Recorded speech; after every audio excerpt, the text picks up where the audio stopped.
turn off the mute yourself there and Okay. this camera. All right.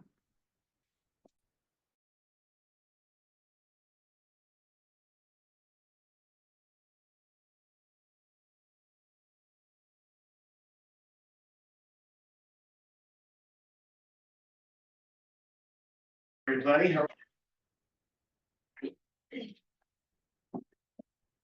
anyone that's remote, can you respond and tell me if you can hear me? Good morning, everybody. Wonderful, thank you very much. So we're going to go over all the forms that are included in the RPA packet, even though you may have gone through this before, or you may not, so it's a good question. So the initial form is the disclosure regarding real estate agency relationship. And this is required by law. It's also required by law if you have a lease in excess of 1 year. But we ask for the agency disclosure form in every single transaction of those. And it talks about the fiduciary obligation or your relationship with the buyer and or seller, and if there is dual representation. It addresses that also, so there's full disclosure. And then you can see we just put in the name of the buyer. I have a markup show and the company name, company license number, your name and your license number. That's always required. And then on the next page, you'll see this block. You'll see the same exact block shown on page 1 of the RPA itself. And so this is page 2 of the disclosure regarding real estate agency relationship. This requires no initial or signature. And if you're using digital signatures, it'll just bypass that page anyways. And then fair housing and discrimination advisory, it's nothing more than that. It's just putting the clients on notice what could be deemed to be discrimination. And discrimination is wide and varied. So be careful about everything you do. Don't say anything negative about their pets, anything like that, right? So keep that in mind. As a matter of fact, there's pending legislation now in the California Senate in which they may prohibit a landlord from prohibiting pets. So that'll be interesting. Making it mandatory that a landlord accept somebody with pets. See if that one passes. Probably. So it's just an advisory. Then we get down to the possible representation of more than one buyer or seller. It's putting the buyer on notice that maybe I could be representing not only you, but 5 other buyers looking for the same property. Likewise, it's putting the seller on notice of the same thing. I could be listed in your home, and I may have 6 other properties listed right next to your house. So it's letting them know. And then wire fraud and wire fraud and electronic funds transfer advisory. Once again, just putting them on notice. Know what you should be telling your buyers. Right? So They mixed up on the. It's the second page. there it is. One more. It's one I think second. also, Oh, right. sheets are also available to us through instant forms. Everything is The anticipated, the anticipated, yes, that you'll find that under CAR's website. You will not see that in zip forms. So if you were to look at risk management and then new forms releases, you can find all this. and I remember that was showing all the streets. Yeah, there, so when I made copies of Oh, these, yeah. it messed up the order, so they're in there. And then, so the wire, what this should be telling you is that you should be contacting your client and letting them know that before they wire money to escrow, even though they've been getting written wire instructions, call them to instruct them to call escrow to verify that the information is accurate. There's just too much fraud taking place. And then the purchase contract, we're finally there. If you notice on the top left-hand corner, date prepared. This is theoretically the date that you're issuing a contract. So if you issued it yesterday and today's the day or something, you don't have to change that. But what's important about the date prepared field is that anytime you issue an addendum to the purchase contract, and you refer to that prior document, you should always choose the date prepared and not the date of execution. Right? So if I have an addendum referencing this, I would say referencing the RPA dated December 5th. when completing that addendum or any other document that may be deemed an addendum to the purchase contract. So I won't go into the details of this, but you can see we have the buyer's name filled in 1A and also from Mark Ochoa as our buyer, and the property address. And then under section 2, agency disclosure, if you notice this field looks exactly like page 2 of the disclosure regarding the agency relationship. And this is something that is required statutorily, so you must complete this. And also the agents of the transaction must sign the signature pages found at the very end of the RPA, about part page 17. So it's somewhat simple. Seller's brokerage firm, Coldwell Banker Platinum Properties, happens to be representing the seller, and the buyer's brokerage firm, Coldwell Banker Platinum Property, I happen to be representing the buyer. Now, this is considered dual agency, even though the individual agents themselves obviously are not representing both parties. So dual agency references the actual broker's license number. So if there's anyone who's affiliated with license number 01516164, anyone in the office at all, and you, then it's considered to be dual agency, and you're going to be checking the appropriate box. Good morning. You want to sit at the table? I'm sure we can make some room for you. Sure.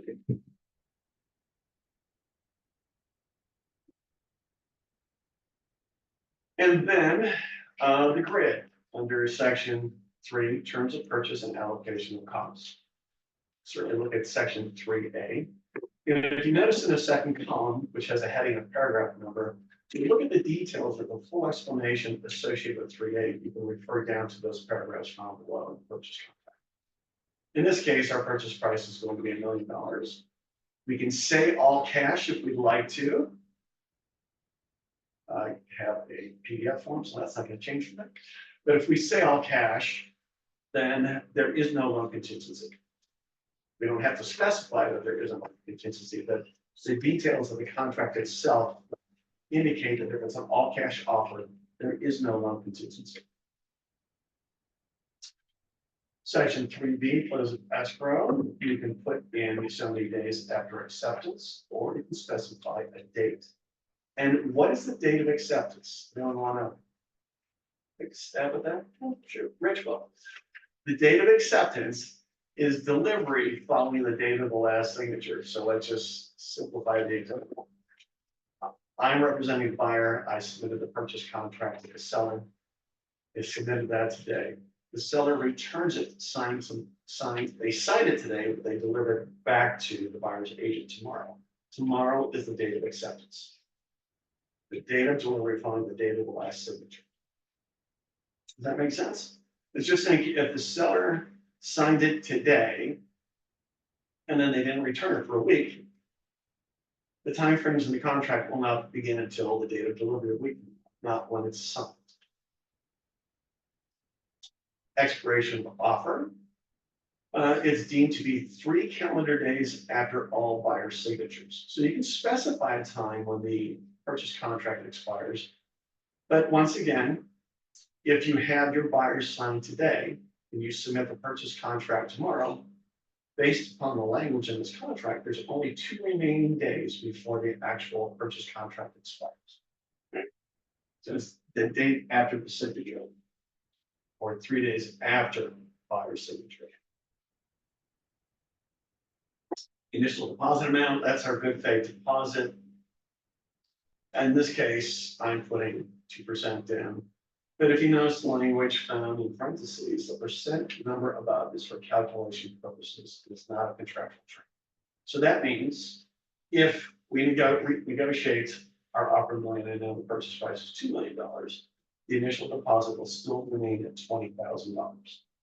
It does not prorate based upon the 2%. So just keep that in mind. And then to the right, there's an explanation. And this is the only area of the purchase contract that is based upon business days.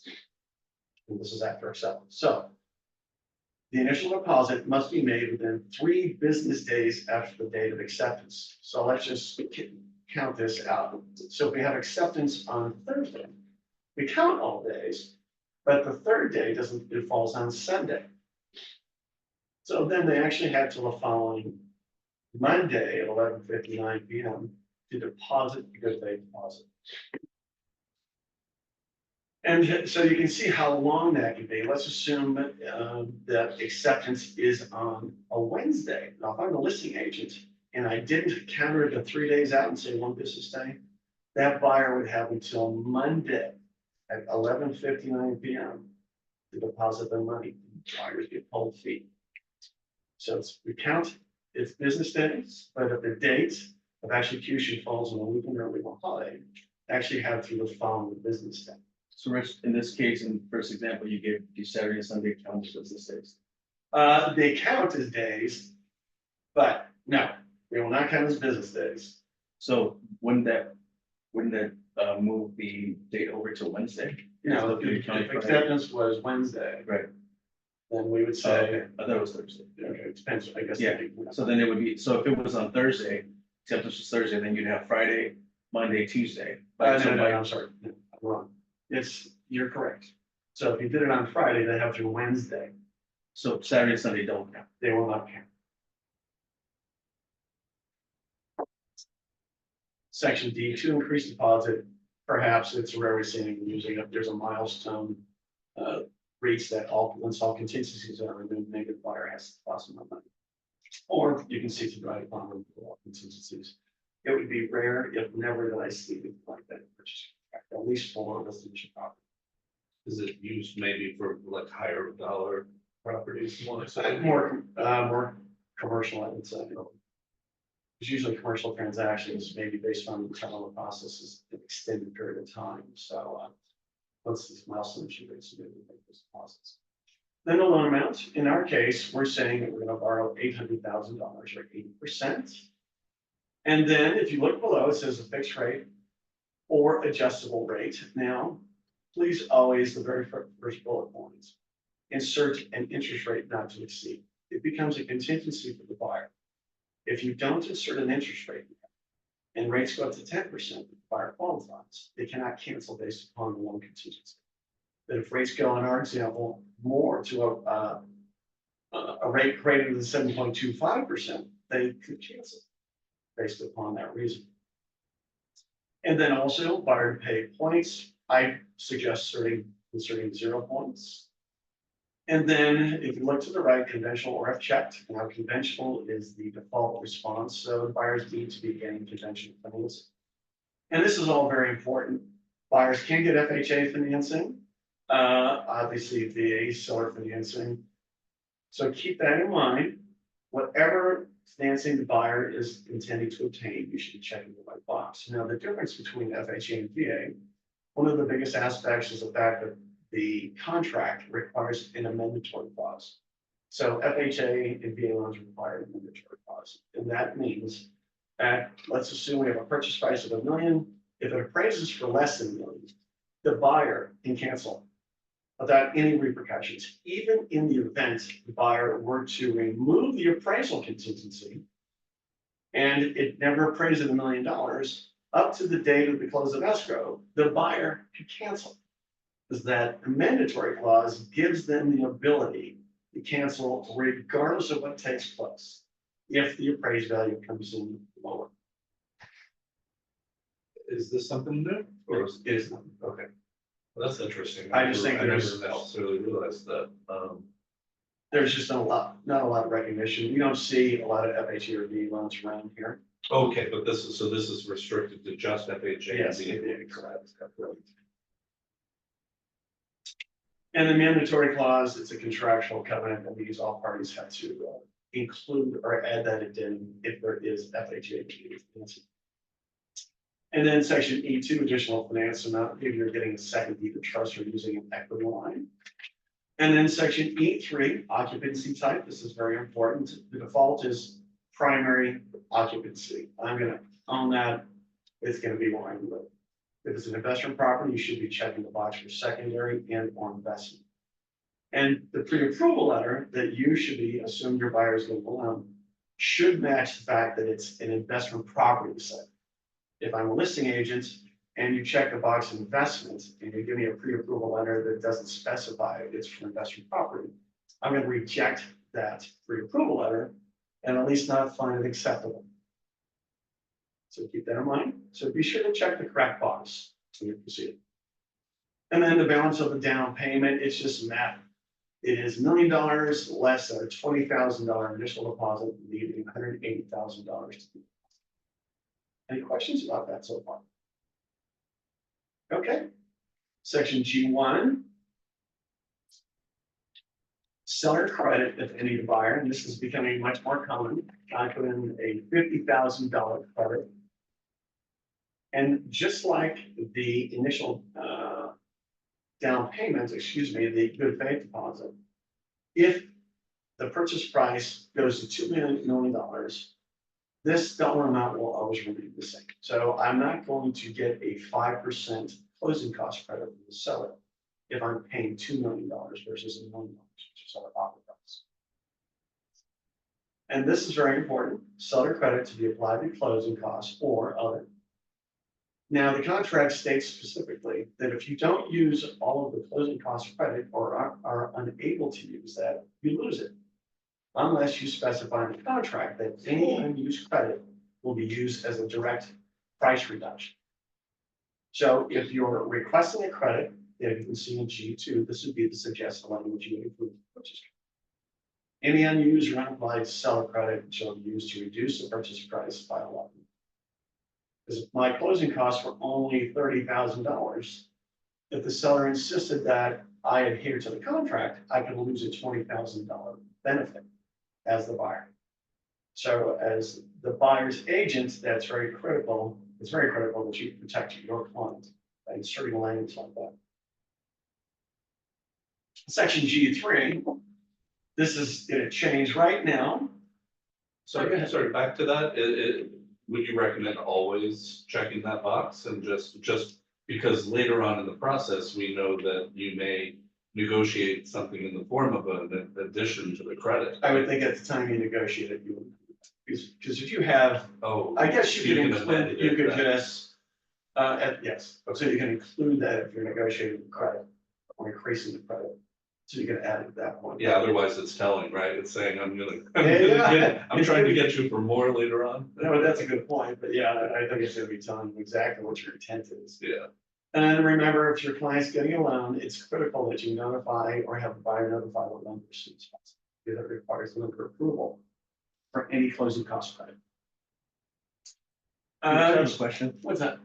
So with seller concessions, is this gonna affect appraisals in the future? So like if they gave $50,000 to the buyer, is that gonna then bring down what the sale price is as far as appraisal? I think it can always affect, that's available now because theoretically, a listing agent, if the seller is providing a seller concession or credit, they have to report that on the invoice. So appraisers have access on that information anyway, so that's probably not going to change much. But this might be more prevalent, right, where people are. It's going to be prevalent in the future because remember, commissions won't be offered and you may be asking for a credit from the seller to pay for your agent's commissions that are required. So it hasn't affected valuation so far. I don't know why it would in the future unless appraisal standards change. Yeah.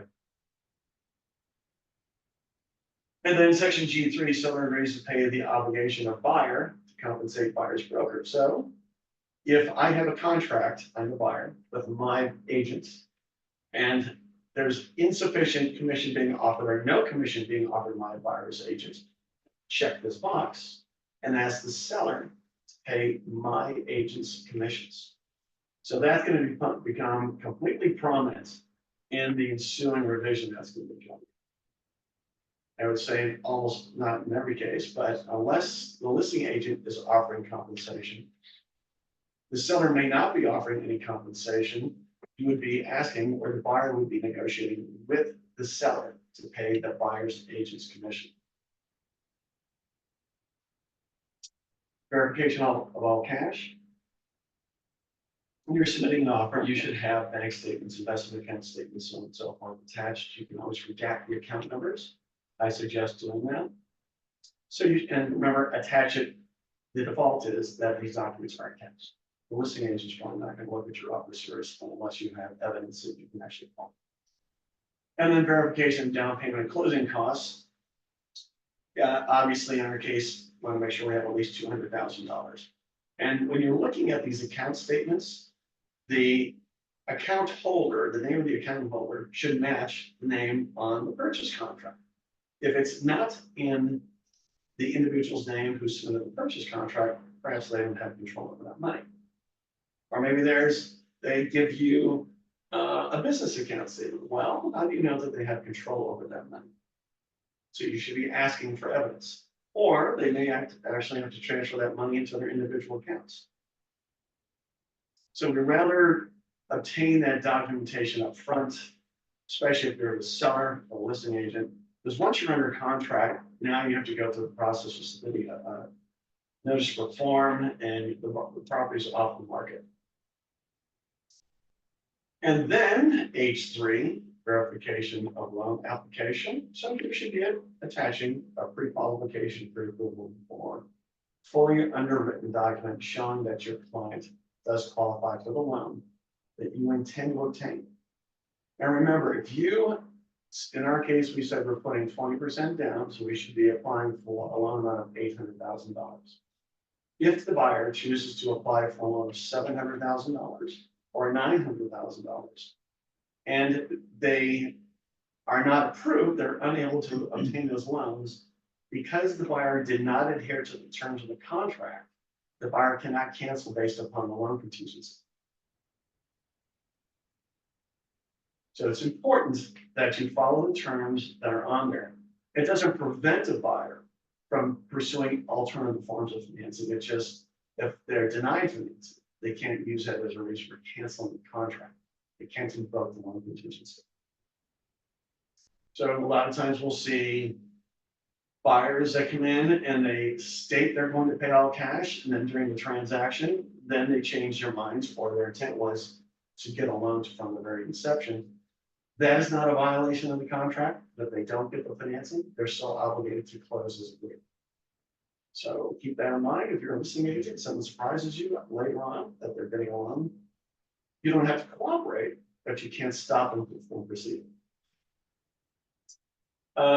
J, final verification of condition. Now this is just to review the property to be sure that the property is in the same condition as when you initially found it and at the date of acceptance. So it's, in a sense, a warranty. If the stove's working as of the date of acceptance, well, the stove should be working as of the close of escrow. And this is not your opportunity to go through the property and start finding other deficiencies of the property and say, well, I want you to fix this, right? It's just to confirm property's in the same condition. In addition to that, if there are any agreed upon repairs, that those repairs are. Assignment requests. This is not an unusual aspect in a transaction. The contract states that there's 17 days after acceptance that a buyer could perhaps assign their interest into the purchase contract. They can do a full assignment to another buyer. They can actually add a buyer, or perhaps they can even eliminate a buyer from the purchase contract. When doing that, if you use the assignment of agreement, then it does not in any way give it, the original buyer's obligations are not any different as if they were still party to the contract. So their obligations can continue associated with the contract, even if the seller allows one of the original buyers to assign their interest to somebody else. Can I share something here? I got dinged with this one, making an offer upstate, where they came back to me and they said, oh, why do you, the assignment request, we had, it was a shortened escrow, so I went through and adjusted to account for a 10-day escrow, right? So I had changed this to, like 5 days after acceptance or something. And they said, right now, there's big issues with people doing this almost fraudulent assignment at the last minute And that their office was, not allowing anything but 0 days after acceptance for assignment at that point. Well, an office is not allowed that, not the Yeah, seller. yeah, but I found it interesting. I just wanted to put it out there that I guess people use this opportunity to kind of like represent a certain buyer, but then like at the last minute change it, in some way. Mhm. Yeah. Well, the only thing I can say is that assignment of agreement addendum, it does not, the buyer still has their obligation as they did in the contract inception. So that's the way that's correct. But assignment, so for example, the contract further states in the lower sections that an assignment request from me to my family trust cannot be done. It doesn't necessarily require something she did to be more.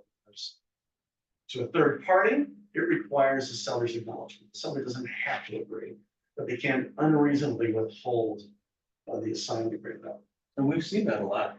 A lot. Nothing bad ever happens. I mean, usually maybe they don't qualify on their own or something, that can happen, but. Or it could be a child or something that are buying a property for, right? Well, No. the other thing that would concern me sometimes is when adding an assignee or adding another buyer to the purchase contract. Does that person actually, could it cause if there's a loan, could it cause the loan to fail? Because maybe their credit is terrible. So we're added somebody whose credit is terrible to the transaction, and now maybe there's a failure of the transaction. So if you're going to allow an assignment, then there's a buyer getting a loan, you're adding another buyer, you want to be sure that they qualify together. That doesn't impair the transaction. The thought I had that maybe the type of activity that was going on that scared people is almost a form of money laundering as well, right? Because they could have someone with clean cash represent them, buy the home, and then using international funds be transferring money to that person elsewhere. Yeah, but under FinCEN, title has an obligation to notify the federal government if it's an all cash transaction, it's an entity such as an LLC. So they're getting notification on all cash transactions. It's not necessarily in Orange County, but I think they're doing that to prevent money laundering. What's the mean assignment requires? What's the mean? In a Senate request, so let's assume I'm the buyer. And I want to add you to that purchase contract with me. You and I decide that we're going to partner and buy that property. So an assignment request is a formal documentation in which I assign my interest to you and I. So then we are now the buyers on the purchase contract. So this is after he's already submitted an offer and they accepted his offer. And while you're in the transaction, he wants to add you to it. Oh, okay. As a buyer. It's two partner together buy the house. Yeah, just Oh. different. It's different if you and your partner submit your offer together, you don't have to do an assignment. But Oh. if he submitted an offer, and then after they accept his offer, he wants to add you as a partner, Oh. then you can assign some of the interest in that transaction. Or maybe when somebody, a husband goes on a purchase contract and that husband wants to add his wife. Oh, So okay. you're adding So it. any partner is even it's not family. It doesn't matter. Oh, gotcha. It requires consent on behalf of the seller. And it could be 100% assignment away from you. Yes, right? it can. Right, I can assign my entire interest to her. And on the assignment agreement addendum, it asks if there's any compensation. Why am I giving up that property to her? Well, if there is any consideration being paid from the assignment that I'm participating, that has to be disclosed also. The seller needs to be aware. And that could be where that fraud's occurring, right? Where they're compensating the other party. Exactly. And I mean, people get sophisticated too. It may not be all cash. That person could be actually taking the loan out and just, representing themselves as a buyer, but in all actuality, something's happened outside the US. right? That's strange. So it's fun. Yeah. I would find that one. And then under section L, contingencies, the loan. In our case, we're just gonna make an assumption that we did not give up the loan contingency. And let's assume if you qualify, you can't cause the failure of your own contingency. Let's say the lender wants new bank statements or pay stubs. If you cause the failure of your own loan contingency, it's not a valid reason for canceling the escrow. Because if I'm a seller, I'm going to want to see the declination letter issued by the lender in terms of the reason why you're canceling supposedly based on law. So you're entitled to some type of documentation. And then also, if, in our case, it's $1 million purchase, $800,000 loan amount. If the appraisal does not come in, that is not a valid reason to cancel based upon the loan contingency. If you qualify for the $800,000 loan, then you can't cancel based upon the loan contingency. Next is the appraisal contingency. And the appraisal contingency based upon appraised value at a minimum of purchase price or. So the default is that the appraisal must come in at the purchase price. If we were to fill in a dollar amount in section L2, check that box, and I put $900,000 in, what this paragraph is saying is that just as long as the property appraises at 900,000, even though I'm paying $1 million, I cannot cancel based upon the loan contingency. And the difference between my example, the 900,000 $1 million, that $100,000 is called the appraisal gap. So even if you negotiate the price up to $1 million, $2 million, that $100,000 appraisal gap still applies. And in this example, just as long as the property that appraised at $1.9 million, I can't cancel based upon appraisal contingency. And then the other aspect of the appraisal contingency, many times square footage will vary between what is shown on the MLS and perhaps what the appraiser taped the house at. If the square footage varies, you cannot cancel based upon the appraisal contingency. It is part of the investigation contingency, and you can cancel based upon that. So we never want to submit a cancellation using incorrect information because the other parties won't contest the cancellation with their hopes of keeping the buyer's deposit. Any questions about that? Yes, is it preferable to put appraisal contingency for the seller? So what do you think? Well, I'd say the default is that you allow the appraisal contingency to remain, but so many sellers are now demanding that it be removed. Yeah. But, and I think buyers today probably recognize we just had the next closing on the 30th, as a matter of fact. It was $1,021,000. We changed the minimum appraised value to $1 million. And so that gave the seller sufficient confidence, and the buyers knew they could come up with an additional $21,000 total. But if they appraise at 900,000, they didn't have sufficient money. So there's some protection for the buyer.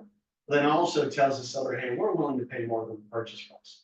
So I think it's just part of the negotiations. So to put it is better. Yes, to allow the appraisal contingency, that is the preferred approach, but in a competitive market, No. you may not have the choice. Yeah. Right? This is the question. Yeah, that's the question. Just to verify what you were saying there about the square footage, so that's, you helped me to look at one property where that's where you use Realist to verify that square footage and public records truly matches the square footage advertised. Is that what you're getting at? And then, so you were saying that if there was a discrepancy and that affected appraisal and you were going to cancel, you'd actually be canceling based upon investigation of property, not. If you just simply say, because the appraisal is just an opinion of value. So the appraisal could come in easily, even though there's a variation in square footage. But, so you can't cancel based on the appraisal. There have to be the investigation. And that's something we should be doing with every transaction, is using Realist to make sure numbers line up. Yeah, if you just click on if you're looking at the MLS and you click on the APN number, it will take you, so you can see what the MLS shows and then what the county assessor's repetition. Obviously, for certain communities and houses, that will matter, but Yes. probably be more pertinent, And if it doesn't match, why is the listing agent placing that information on MLS? What information do they have besides the seller just wants to say it's 500 square feet more? Yeah. And for a listing agents, remember, it is a civil code 1088 violation if you put incorrect information on. So the implications are severe. Yes, mistakes happen, but realistically, it's supposed to be a representation or the seller's representation of all information. So what's the best way to approach that? You have a listing, well, have them sign the MLS printout saying, hey, this information is correct. The investigation of property, well, that could include a number of things, and mainly the physical inspections, so on and so forth. The buyer is entitled to complete any type of non-invasive inspections they like during that 17-day time frame. And then review seller documents, L4, the TDS, for example, a seller property questionnaire, so all of the other disclosures that the seller may provide. The preliminary title report is a contingency of the transaction. And what are we looking for in there? Well, there could be easements, for example, that negatively affect the property. Examples could include in Laguna Beach, there's an easement going back to 1953 in which the property owners along that road had to maintain the street.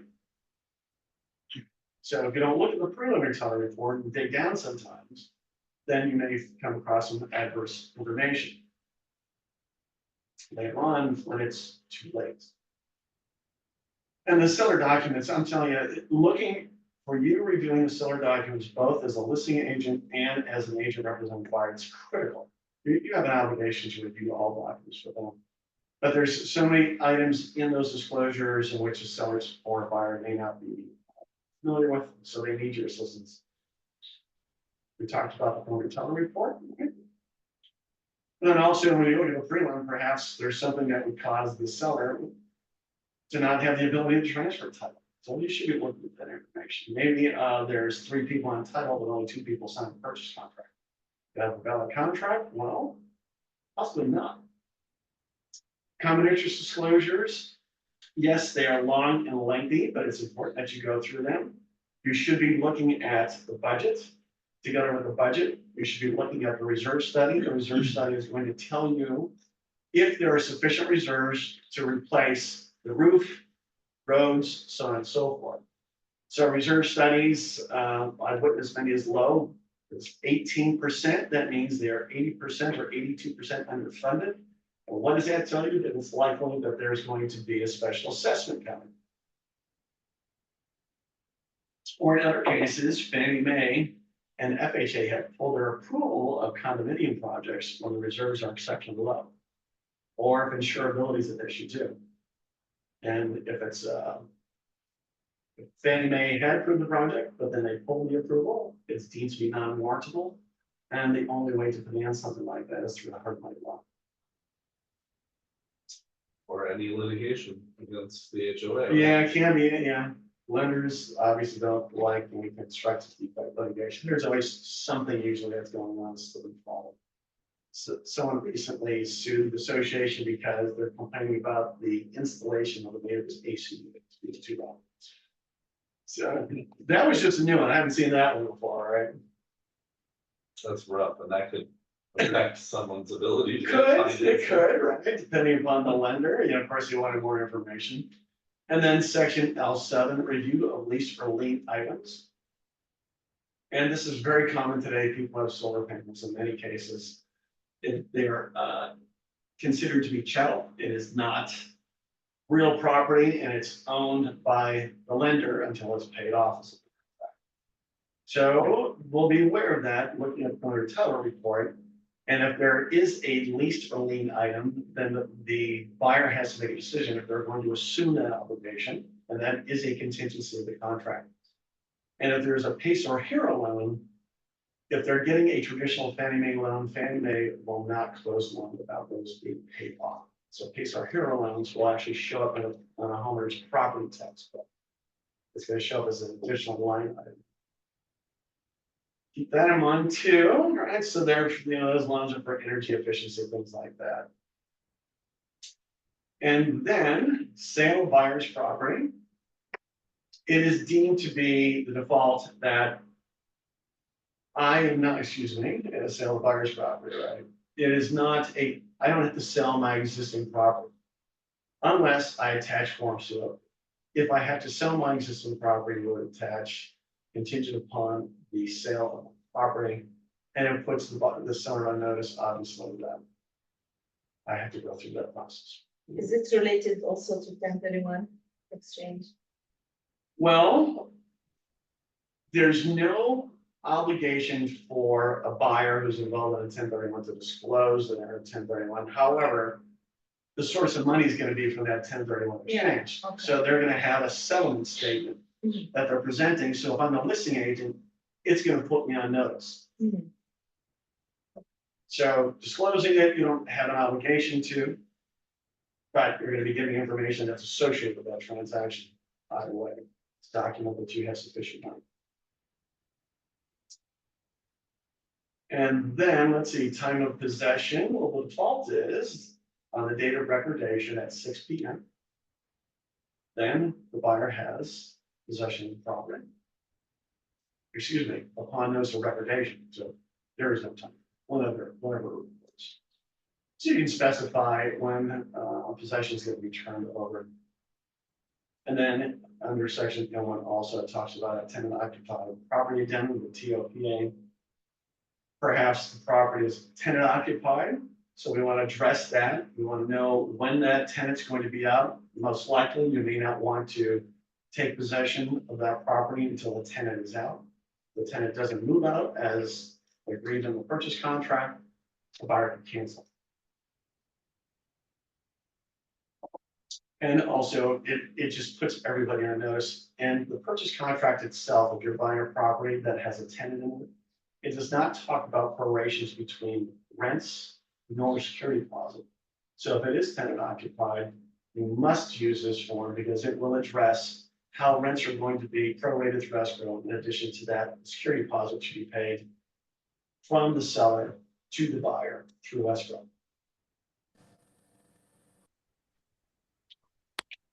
Any questions about that?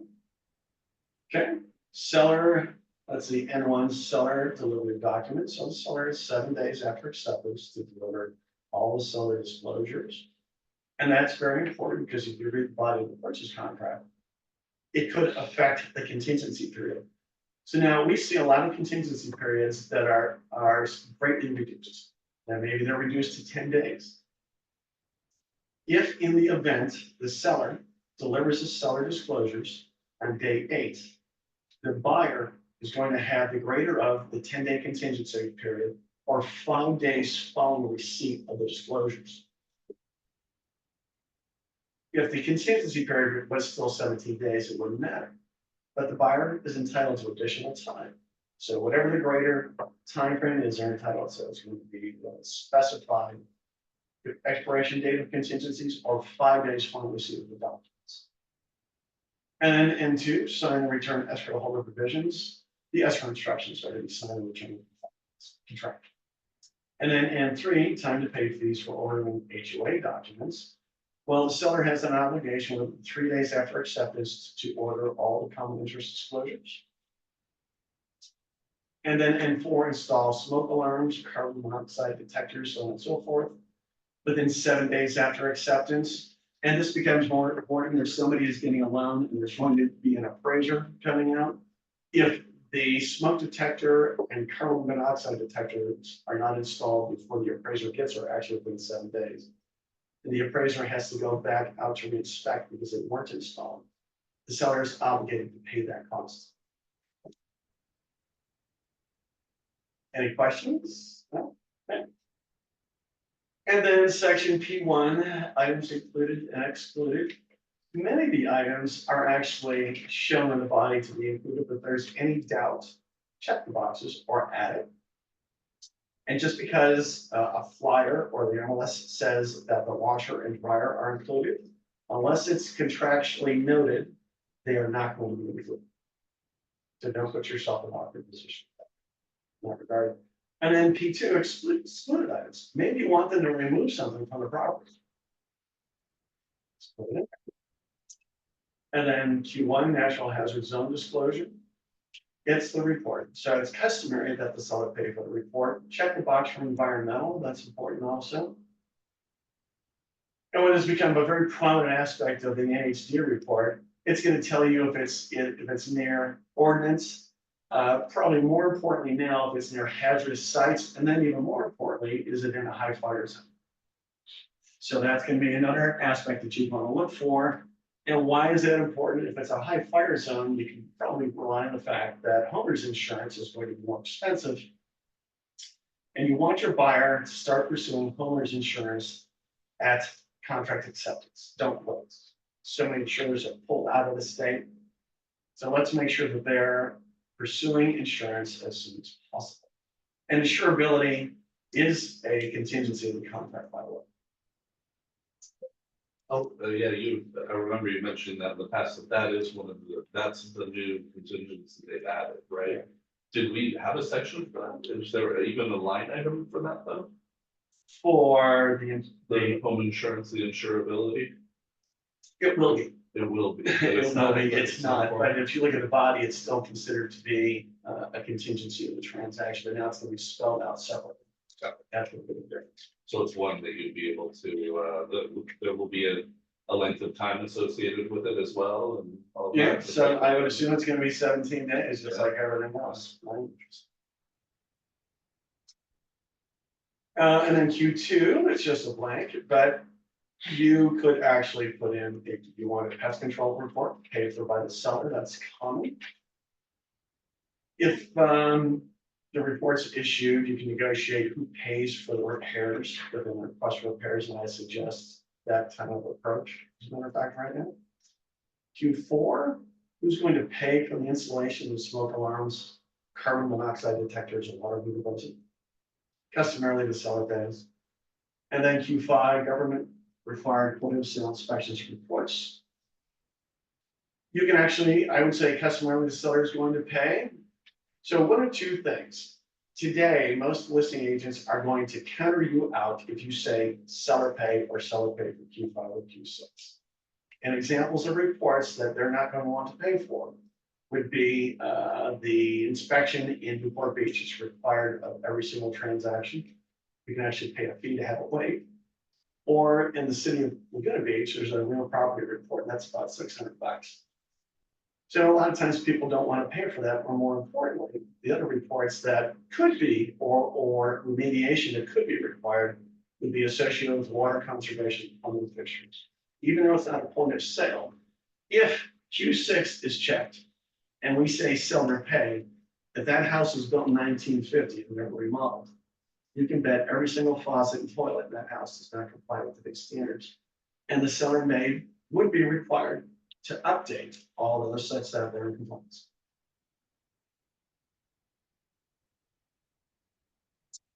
Q7 escrow fee. I always suggest Stanton needs to pay their own fees. And why is that? Maybe you're getting a discount. But if you say that we're splitting it, then you're splitting half the discount. So it's customary to see each pay their fees. Owner's title insurance, it's customary that the seller will pay. Buyer's lender title insurance policy, you can see the default is buyer. The buyer shall pay for the lender's title insurance policy. And that's not optional. But county transfer tax and fees, it's a customary that the seller pay, and that's $1.10 per thousand in Orange County. In the city of LA, I think it's $4.40 per thousand. It's crazy. Well, Q11, city transfer tax or fees. It's rare that any area in Orange County, I'd say none, as a matter of fact, currently has a city transfer tax. But if you're unsure, check the box and say if applicable. And then you can see the HOA fee for preparing disclosures, the default as a seller, and that's mandated by Civil Code 4525. Seller pay for that. Q13, the HOA certification fee, buyer pays. Usually it's the buyer's lender that wants an HOA certification. The HOA certification is going to call out any litigation in the project itself.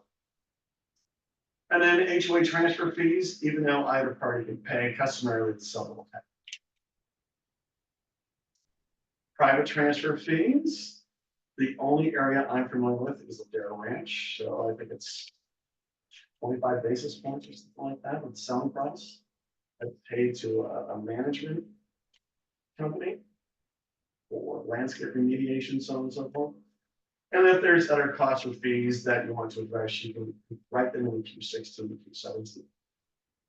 In Q18, the warranty, I would say that customer, the seller is going to pay, and then insert a dollar amount. So anything beyond that, in terms of the warranty plan, if it's in excess of that, the buyer is going to be obligated to pay the difference. If you're representing a buyer and the buyer does not want or need a home warranty plan, check the box. We need to address that. If we don't have resolution of this, we're going to have to resolve it through some other means. Then other terms, perhaps you're representing yourself in a purchase, or perhaps you're representing a relative. And under other terms, you can specifically state that the person, I'm related to the person who's bought this property. So that is statutory requirement that you disclose that relationship. And if you have a question, the second cousin, just disclose it. What do I notice? Any questions so far? All right. Okay, now, if we were to build a section for tenant occupied property addendum, right? So this is something I checked because I'm assuming the tenants occupy the property. If it's a probate, then we would check the box for probate or manufactured home. And you can see also a tenancy in common purchase addendum. And what would that mean? Let's assume it's business partners buying the property, and if they take title vested as tenants in common, they can actually sell their independent interest. So if I had a 50% ownership as a tenant in common, I could sell my 50% interest. So that's common with business partners, I would say, or individuals that are partnering with us. Stock cooperative, woods, there are co-ops there. And then mixed use purchase addendum. Let's assume there's a residential unit attached to a commercial building.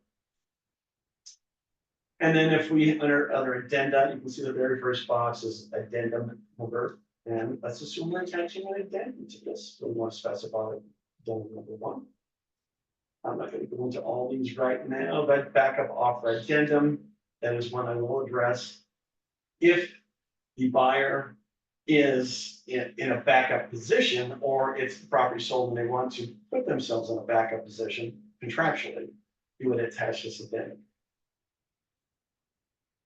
If I'm a listing agent, I would never accept it because in that backup offer addendum, it specifies that for the transaction to proceed with the person in the backup position, that both the contract and the escrow must be canceled. Now, a contract can be canceled, but the escrow can live on. Let's assume there's a dispute over the initial good faith deposit. So it can still proceed, but if you include the backup offer addendum, the buyer can control the property and insist that you, Mr. Seller, resolve the remaining issue associated with contesting who's entitled to the good faith deposit. So we covered a lot of these items down here, but some of the things I would like to briefly go through. Under section 5, additional terms affecting the purchase price. And you can see, if we just skip down. Well, first of all, the liquidated damages clause is associated with the initial deposit. If it is a residential primary residence, the limit for liquidated damages will be the good faith deposit or 3%, but in no case exceed 3%. But if it's an investment property, there is no limitation in regards to what the liquidated damages cap is at. So maybe I put a 6% deposit and my full 6% would be at risk in the event there's a valid claim by the seller. And then let's see, it talks about loans. We talked about that. We've gone through the amendatory clause, right? Section C4 talks about that here. And then balance of purchase price. Now keep in mind that the deposit and the down payment is not a contingency of the purchase contract. So if I said I have $200,000 put down and I don't, I can't cancel if I qualify for the loan. So it is a contractual covenant in terms of the total down payment. That's an obligation of the buyer. You state you have 200,000, you better make sure you have 200,000. And then section E, limits on credits to buyer. This is the section in which it talks about any unused credits will not be an automatic adjustment to the purchase price unless you specify it. So for example, we said we wanted 50,000 credits, but I only have 30,000 in closing costs, if I can't use the 20, that's specifying that the balance will be used as a direct price reduction, I will lose that money as the buyer.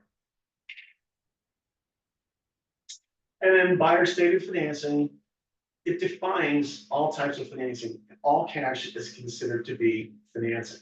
So keep that in mind when it talks about that. Occupancy, we've talked about that, condition on closing. This is something that always comes up.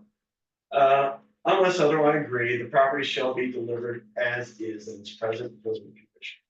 Every property sale in Orange County, or excuse me, California, is sold as is. That the seller has an obligation to deliver the property in the condition in which you originally found it on the date of acceptance.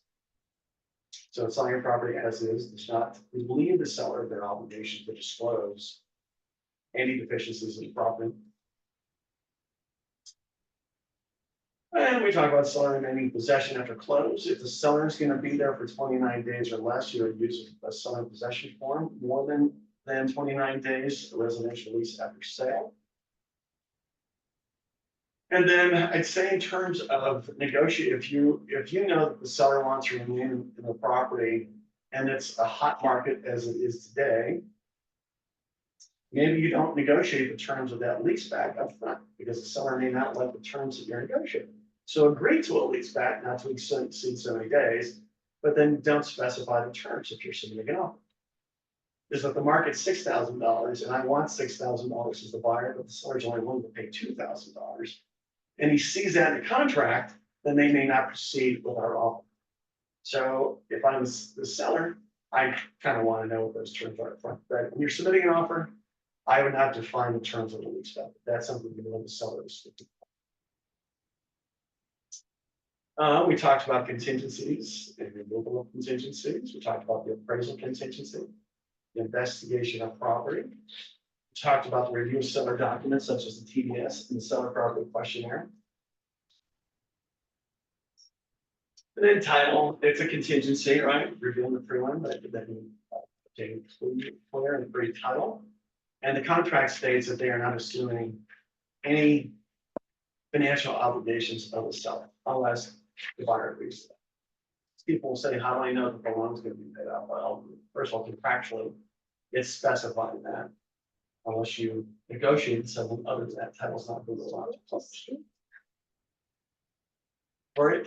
We're on page 5 of the RPA. Actually, moving on to page 6. Yeah. Okay. We talked about the condominium plan unit disclosures, which are the HOA docs. The buyers and lease release items. Removal or waiver of contingencies with the offer. You can submit an offer once you're removing contingencies. That talks about the aspects of that. Removal of contingency or cancellation, right? The buyer's supposed to be removing contingencies within the stated time. But what if they don't? The contingencies live on. That's what takes place. It puts the buyer in no worse position. The only option the seller has is to submit a notice of perform to the buyer to remove contingencies. And the default time frame of the purchase contract is 2 days. So I deliver a notice to perform today. The buyer would have until 11:59 p.m. on Thursday to remove the contingencies. Otherwise, on Friday as a seller, I could cancel the transaction.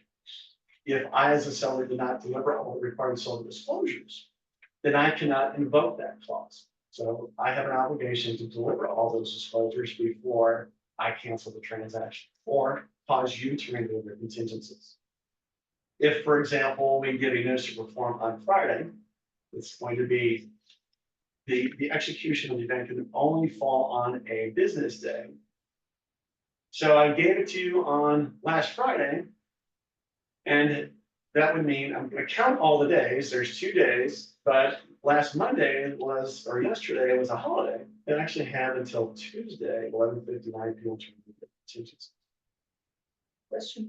What's that? What does it mean if the listing agent doesn't send the notice of performance before 2 days? Then if they don't send a notice of perform, then the contingencies just live on. There's So nothing that you're about- obligated to do. Yeah, more than the 17 days. Yeah, Okay. you're in day 17, they just send you, let's assume they just send you the contingency removal form, it's meaningless. They actually contractually have to send you a notice to perform for the Yeah. clock to start ticking. If not, so you still have time, more than the 17 You days. still have time, right? You have 2 days following delivery of that notice to perform that. If he doesn't receive it, I mean, if he doesn't receive the notice of performance, so means that he has more than the 17 days. Yes, correct. To remove the. Correct. potential. The seller has confidence it's gonna be satisfied and they don't wanna, Yeah, they maybe. don't wanna create tension. Yes. I think it's a matter of This is the thing. negotiation in terms of what you would do or how would you. Yeah, okay.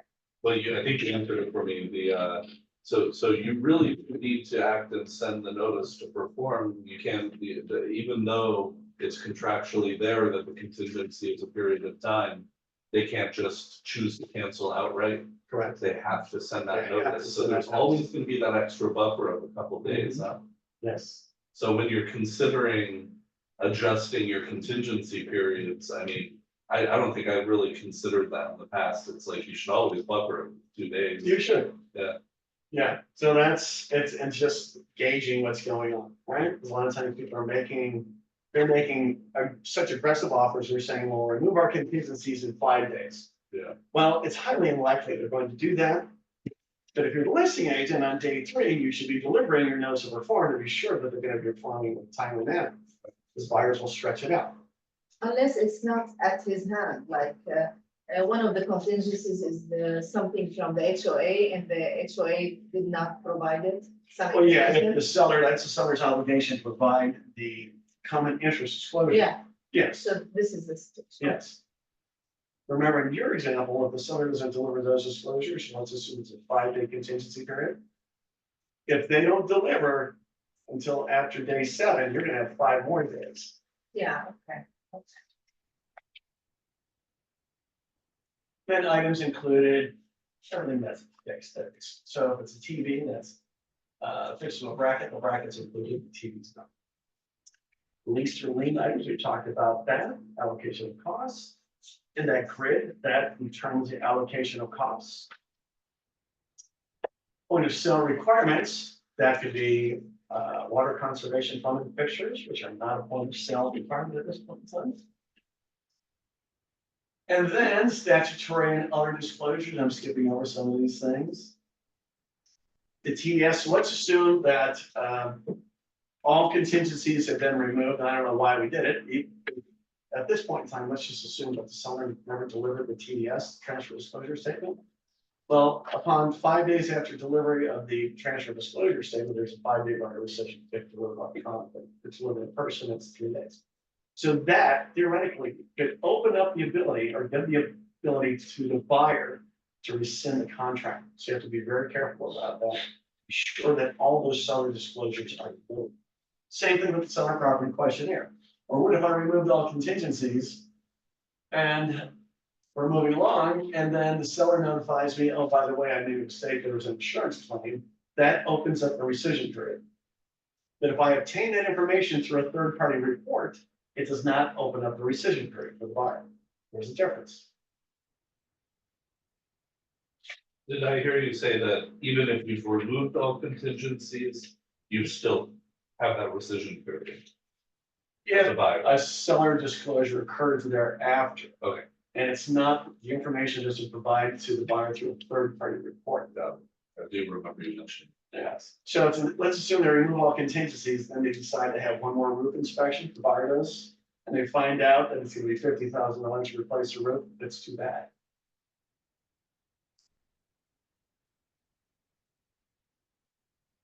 Yeah, that's some recourse, but still, it's But in that same example, if the seller had withheld some information, they That he knew was there was aware. damage, and then they fessed up. then- if they came out and said, yes, correct. That's what we want sellers to be as thorough as possible initially. So we're not amending our disclosures at some point in the future.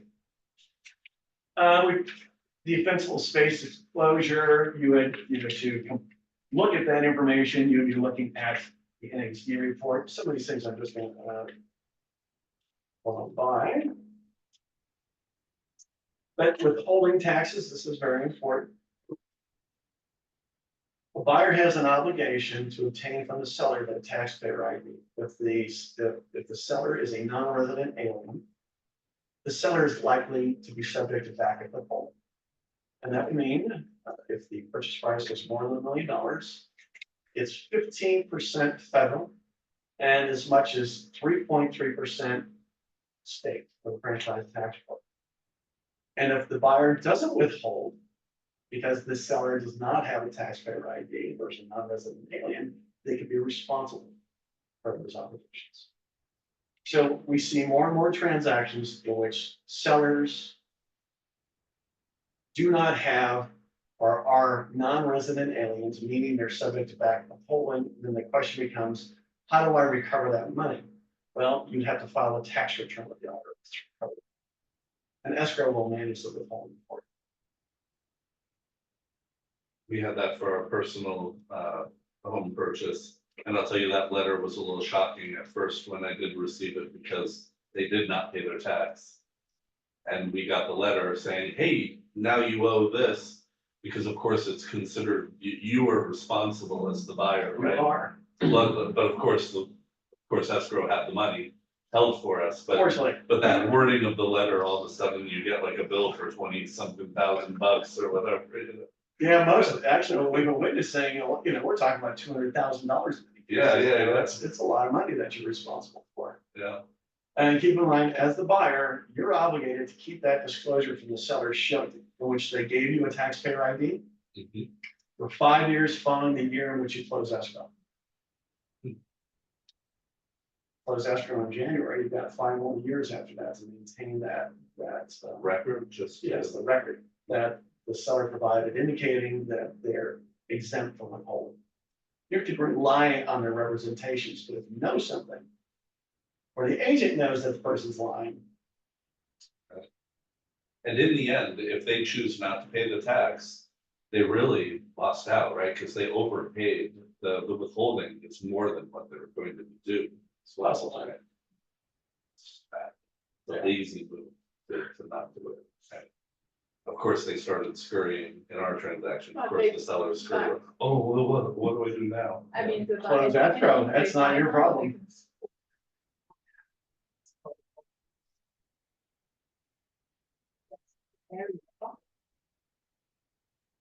Yeah, so we see it more often now, but make sure you have the documents validating whether or not withholding is required.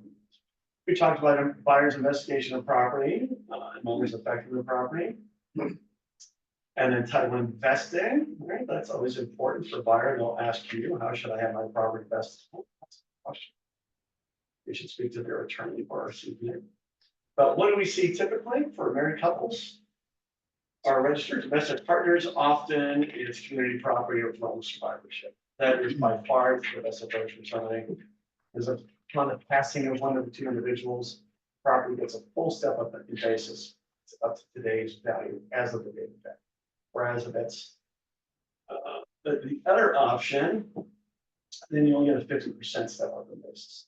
So it's a dramatic difference in regards to the tax consequences. Seller right to cancel, it talks about what the seller must do, and that means deliver the notice of form if the buyer has removed all contingencies before they can cancel. And then also, seller could have a contingency themselves, or maybe their contingency is I'm entitled to find a replacement property before I sell a house to you. So we see that more often now too. And then, in the event the buyer does not close as agreed after all contingencies have been removed, or even if they haven't been removed, and the seller wants to cancel, well, under section G, demand to close escrow, a demand to close escrow must be delivered to the buyer before the seller can cancel the transaction.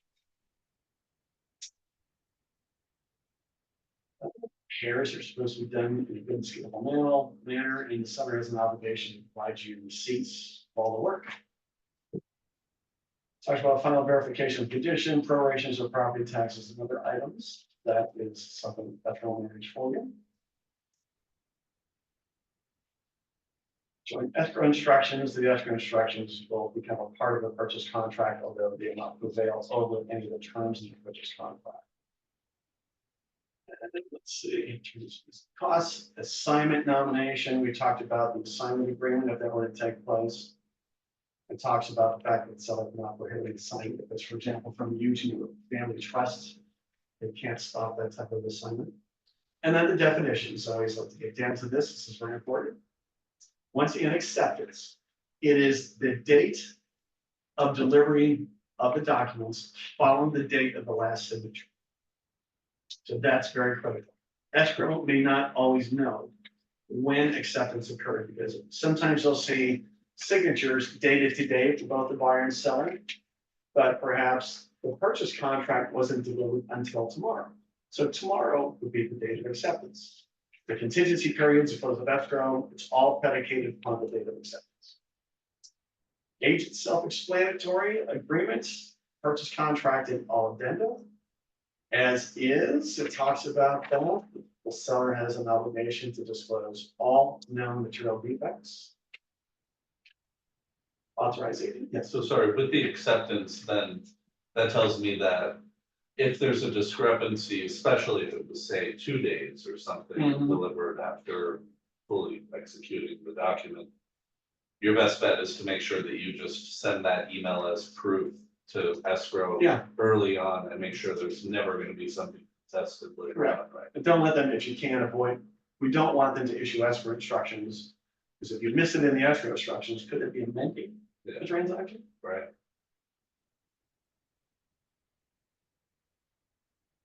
Car forms, well, that's everything in your zip forms library, close of escrow, I think that's self-explanatory. And counting days, to remember, the date of the execution of anything is day 0. So if it was delivered today, today's day 0 for the purchase contract, tomorrow's day 1. Likewise, coming backwards would be the same thing, but we start to, the event itself is day 0. We'll count accordingly. And it talks about delivered, or delivery. And then authorized signatures. So the other thing that's very important when you're completing this purchase contract, if it's an entity that's buying or if it's an entity that's selling, you need to specify who has authority to sign. And if it's an entity that's buying, for example, the contract says within 3 days after acceptance, the buyer must provide documentation to the seller that shows that whoever signed on behalf of that entity has authority. So if it's an LLC, it's the operating group. If it's an S corp or a C corp, corporate resolution, for example, or if it's a family trust, it can be a copy of the trust or it can be a certification of trust. But you need to know is, let's assume it's a family trust and it happens to be a husband and wife. Most family trusts require both parties, both husband and wife, to sign to engage in any type of activity like buying and selling real estate. So if they don't buy, or they don't sign, whether it's they're selling or buying, the contract's not valid. Can I ask you a quick question about family trusts? If you choose to go that direction, do the same benefits apply as if you owned the home, held the home in title personally, where for example, it's your primary residence and you've lived in it 2 years of the past 5, and then you sell, you don't have to pay tax on $250,000 of it, right? Yeah. So it does still apply if it's in the Yeah, family if trust. I'm the grantor of the trust to the trust, right, it applies. And then the other thing, we talked about various forms of vesting. The other thing that's important, and this is a bigger issue. If I transfer a property, what if I didn't hold a property as community property? So it means I'm not going to be entitled to 100% step up in basis. So I transfer that property into my family trust, but the family trust doesn't state specifically that the intent of the trust is to hold all properties community property. I may not be entitled to that full step up in basis. The property. When you say basis, that's what's used for your benefits tax wise, Yes. like your. Yes, right. So, because you pass on community property, right, she's gonna get a step up the basis equal to today's market value. And if she sells it, she's not gonna have any tax consequences. because it won't be shown as, um, a game, right? As It would a- not, because, right, the cost basis is now increased to whatever today's market value is. It's a big deal, It's a very big deal, right? It is. because you'd be paying like short-term capital gains on that, right? You Or could, something right. similar. And then if you pass on and she is a surviving spouse, and let's assume there is a gain, well, if she doesn't sell their property within 2 years, she's only gonna be entitled for it, for the spousal exemption of 500,000. If she doesn't sell her property in 2 years, she's only entitled to $250,000 exemption for capital gains. So what you call it, this one? What you call it? What do they call it? Community? Community property right of survivorship is the ideal situation Okay. for most couples. And the gotcha there was that you should, that would need to be specified in the formation of the trust. Like that. You should, because if you transfer something that wasn't held as community property into the trust, and it doesn't specify the intent is to hold as community property, you're not gonna be afforded those benefits. You know, other things people ask about in regards to getting a step up in basis, if you own an LLC, that's gonna be afforded the same benefits of a step up in basis. S corp is not going to be a C corp. And families could own properties in LLC, and let's assume both husband and wife die, well, the estate's gonna get a step up in basis for all the properties owned by that LLC. So tax planning is important. And then we already talked about 28 legally authorized signer, liquidated damages. If all parties to the transaction do not initial this section, then you must, let's assume we have accepted, right? Sent the contract and all parties initial, because remember, these are optional fields. The contract requires that you issue a change order, excuse me, a counter offer. Because the counter offer itself has default language in there saying that if all initials have not been made, if they weren't, it's excluded from the contract. So one example in which a contract was accepted and not all parties initialed this, there was never a counter offer. Well, there was a counter offer issue, but the lender didn't read the language. They didn't believe that the contract was fully executed. So the counter offer will address whether or not liquidated damages and arbitration. Arbitration is, once again, optional. I'd suggest doing it. It's more cost effective than litigation. And then exemptions to any of those clauses would be if it falls within the domain of small claims. And then an entity buyer, if we have a trust or we have an LLC that's fine, we would check the box and we would fill in the information in terms of who those individuals are and what capacity there's. And acceptance of all. Okay. Do we have any questions? Some questions in the chat. Oh, there are. Okay. That's, Yeah, it's okay.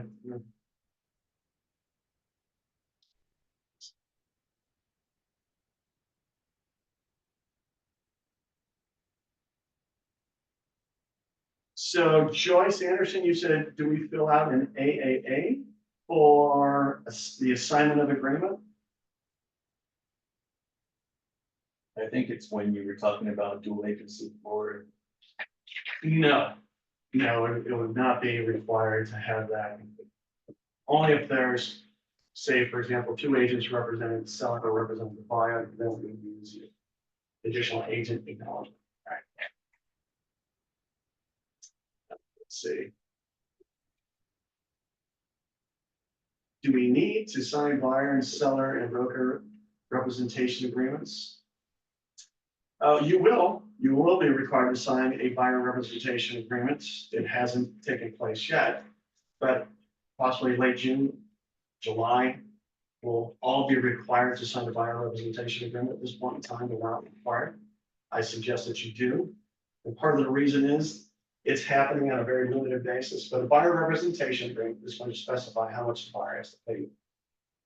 And now we're seeing some listing agents not offering any compensation on the MLS. So if you submit an offer to somebody and there's no compensation currently offered on the MLS, you may not be paid. Unless the buyer has agreed contractually to pay you. It's a reason to start doing it. let's work free. All right, I think I've answered the questions. I think so. All right, won't say anything. Any other questions? No, okay, well, thank you. Thanks for coming, everybody. It was good to see you. You take your time. Thank you. Thank you. Thank you.